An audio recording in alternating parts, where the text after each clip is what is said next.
What's up guys, it's Intellitech Studios here, and today I'm going to show you how to replace the belt on your Hoover upright vacuum cleaner. Now this process is virtually identical for almost every Hoover vacuum, but there are some exceptions in terms of how you actually take the bottom of the vacuum apart to get to the belt. So this won't apply for every single Hoover model that's ever existed, but it will apply to the majority of them. Most of the ones you're going to find in Walmart nowadays, and the ones that have been made in the last 10 to 20 years, will generally all be taken apart this way and use a similar style of belt. Now, that is the first step, is to make sure you have the correct belt. Now, in my example, this is a Hoover Wind Tunnel 3 High Performance, and we want to check the packages of our belts to make sure that we have a Hoover High Performance Wind Tunnel 3. And we do. So this particular model, the Hoover T-Series N65 belt with this particular part number, is what we need for this machine. Also, side note, Walmart and Great Value, why do you only give me one belt when you show two belts on the package, making me think that I have more than one belt when you only include one? That's really stupid, because all the other belts, in fact, I can prove it, all these other belts are 2-packs. 2-pack, 2-pack, 2-pack, 2-pack, 2-pack, 2-pack. So much 2-pack. Not enough Jay-Z. This, Jay-Z. Now, don't get me wrong, I like Jay-Z, but you advertised me 2-pack and you gave me Jay-Z. Anyways, that little note aside, let's get to the actual tutorial and stop wasting time, because you probably need your vacuum fixed. So, first thing we're going to do, make sure the vacuum is off and unplugged. That's pretty obvious, but most people forget that. In fact, I forget it too sometimes, so don't feel bad if you did. If your machine has a carpet on-off switch, or a Brushroll on-off switch, I should say, make sure that is in the on position. And the easiest way to tell is, assuming your belt is still attached, then you should be able to spin the brush and feel some sort of torque. If you can't feel any sort of resistance on the brush, and this is in the carpet setting, then chances are your belt has actually snapped. Now, if your belt has snapped, your brush will likely not spin at all. If your belt is just loose, then it likely will stop spinning whenever it hits the carpet. Either way, if your belt isn't tight, you're going to want to replace it. If your belt is simply loose, then you'll notice that it's a lot larger than the belt that you're replacing it with.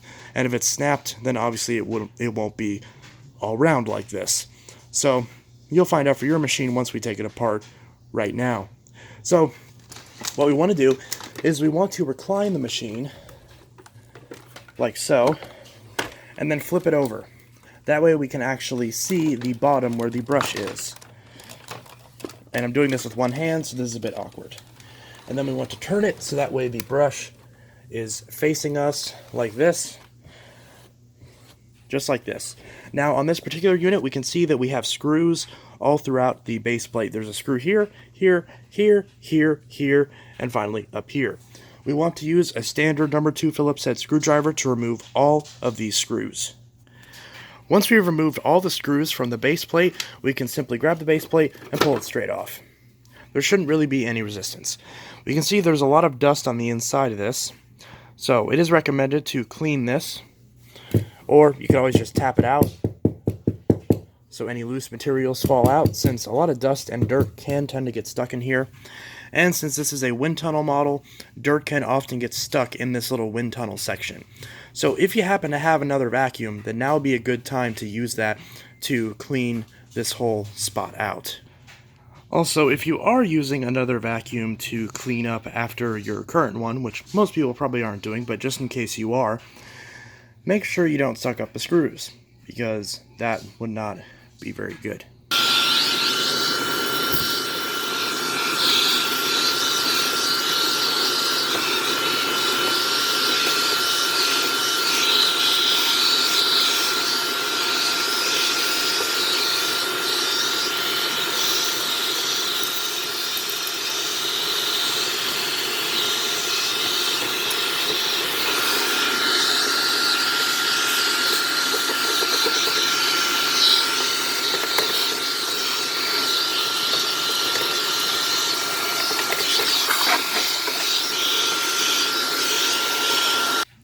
Now we want to grab the brush roll, and you can grab it either by both the edges if you have two hands, or if you're like me and you only have one hand, you can take the brush by the center and just pull it straight out. Now in my case, the belt is pretty badly stretched, very badly stretched in fact, so this just comes off pretty easily. We can see we do have some dirt on the side of the brush roll, nothing too major. I would recommend also, while you're here, check the brush roll, turn it up on its side, and spin it with your hand to see if it spins freely. Now this one spins very beautifully. There is nothing wrong with this brush roll whatsoever. In fact, this is probably one of the longest spinning brush rolls that I've ever seen. You can see I haven't touched it, I just spun it. And the longer it spins after you start the spin, the better. So this one is obviously good. So if you have one and it's really hard to spin, or if you spin it and it only spins like a little bit like that, then your brush roll bearings may be dry. And if you know someone who can open up the brush roll and put grease in it, in the bearings, that could be good. Otherwise, just replace your entire brush roller. So also while you're here, you want to take any hair, string, lint, anything like that, and get that off the brush roll. Again, this one has very little, surprisingly, that has stuck to the brush roller, but you want to basically take any lint off. You can use a knife or preferably a pair of scissors and just kind of cut off all the strings and stuff and get it out of the brushes, so that way when you put it back in, it's fully clean and there's not going to be anything in the way of it grooming your carpet. Also, since we have this open, now would be a good time to check for clogs in the machine. So in my case, since I do have another vacuum, I can just put the vacuum on the end of this hose, test the suction right here, make sure that everything's coming through, make sure there's no blockages. At least this particular example of my model has a hose and a floor section. So if you want to check the hose, you can just drop a coin down the hose and see if it comes out the other end. If it does, you have no clogs. And if you switch it over to the floor position, again, drop a coin through here, and if it comes out the bottom, then again, you are sure that you have no clogs. And if you do have a clog, then if you have a clog in this section, you're going to want to remove this section, and again, you're just going to push something through it to push the clog out the other end. Like for example, if you do use something like a coat hanger, you want to be careful, make sure you don't puncture the hose, and ideally if you can use like a broom or something, do that. That process would be a lot easier with unclogging this hose, where this hose you can just twist this off, pull it out, and then again stick a broom handle through it, through one end, so it pushes the clog out the other end. Obviously, whichever end the clog is closest to, that's the end that you want the broom to hit through the hose, so it pushes it through the least amount of length. And again, I did do a video on how to unclog a vacuum hose, so if you want to see an example of doing that, you can as well. So while you're doing this and just kind of fixing up your vacuum, you might as well do that as well, just to make sure that you actually can restore suction. Also, you have this filter up here. Again, many Hoovers have a filter right here. If you do, open this latch, make sure this filter is clean, pull it out, run it under water, and make sure that all the dust is out of it. Make sure the water runs clear, let it sit for 2 days, and make sure that is clean, and put that back in. So again, while you're doing this with the brush, you can make sure that everything else on your vacuum is in proper order, so that way you can restore maximum performance, so that way it works just as good as it does when it was brand new, assuming your brush roll's in good shape, of course. Anyways, back to the belt check itself. So once we've removed the brush roll, we want to pull the old belt off of the motor spindle. So you can see there's a little metal pulley right there. That's where the belt rests on.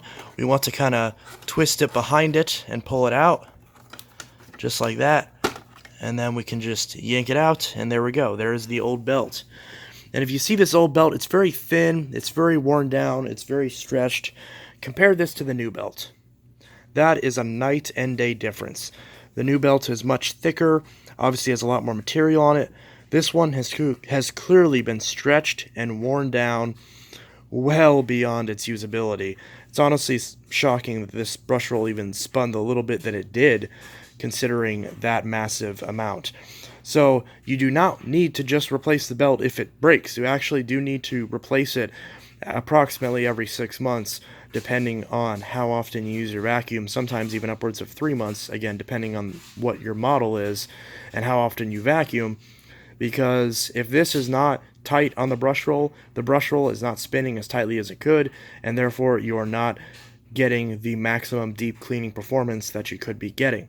So this thing, throw it in the trash, or throw it on your foot. So this new belt, again, we basically just want to reverse the process. So just stick this in here, and sorry if the camera gets blurry during this section. And you want to just kind of loop it around the motor spindle. Again, if it has writing on it, you want that writing to be on the outside. Based on the way that you got it in the package, you should know not to flip it inside out or anything like that. But you want to put it in this little section right here and loop one side of it around the motor pulley. Okay, maybe do it a little bit more successfully than I just did. You can kind of see how it's beyond that motor pulley, so now we just got to kind of wrap it around and make sure it actually goes underneath it.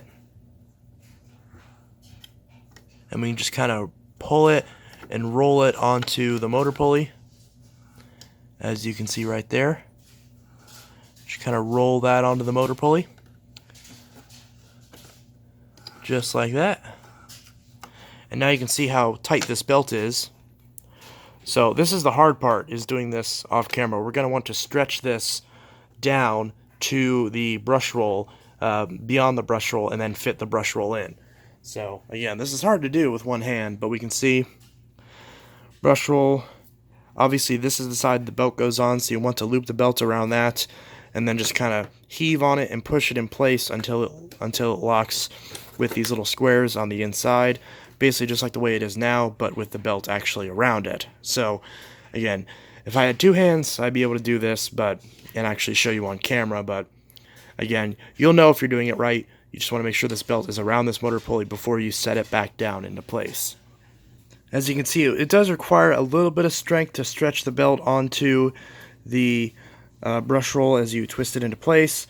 And then once you get it into place, you want to turn this a few times so that way you can make sure that you're actually lined up with the belt and everything. And it will be pretty tight. It will have some resistance, but you should be able to spin it so that way you can center it onto the motor pulley. And as you can see, it is now centered just like that. And the brush roll is in properly on both sides. So now our work here is done. Now we can take this bottom plate and clip it back on. Make sure all the slots are lined up correctly. And then afterwards we want to put in all of our screws. If you are using an electric screwdriver to put these screws back in, you want to make sure it's on the lowest torque setting, especially if your machine is older, because as time goes on, plastic can deteriorate and become brittle over time. So you want to be very careful so you don't crack this base plate. If you do crack this base plate, you can get replacements, so it's not the end of the world, but it will delay you from being able to vacuum. So just keep that in mind. And now we're done.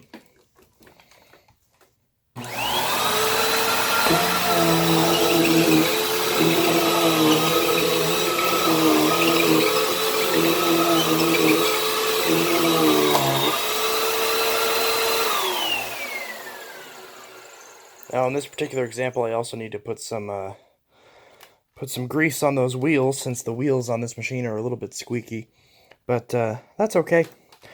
So that was how to replace a belt on your Hoover vacuum cleaner. Hope you enjoyed this video and hope you found it helpful, and I'll see you guys in the next video. Have a good one.